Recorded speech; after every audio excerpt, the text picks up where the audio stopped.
জঙ্গি আস্তানা সন্দেহে নেত্রকোনা সদরের ২টি বাড়ি ঘেরাও করে রেখেছে আইনশৃঙ্খলা বাহিনী।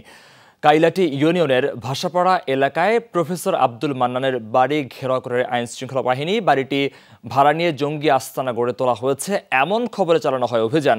সেখান থেকে বিদেশি পিস্তল, ১৭ রাউন্ড গুলি ও অন্যান্য সরঞ্জাম উদ্ধার করা হয়। তবে অভিযান চলাকালে বাড়িটিতে কেউ ছিল না। এদিকে রাতে শহরের বনুয়াপাড়ায় তানভীর কটেজ নামের আরেকটি বাড়ি ঘেরাও করে রেখেছে পুলিশ।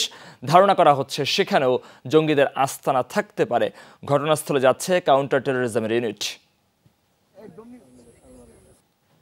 পিস্তল এবং রুমটা সাউন্ড প্রুফ, এরপরে হ্যান্ডকাপ, ওয়াকি টকি এবং এরকম বিভিন্ন ধরনের একটা প্রশিক্ষণে যা যা লাগে প্রতিটা আইটেমই আমরা এখানে মোটামুটি পাই।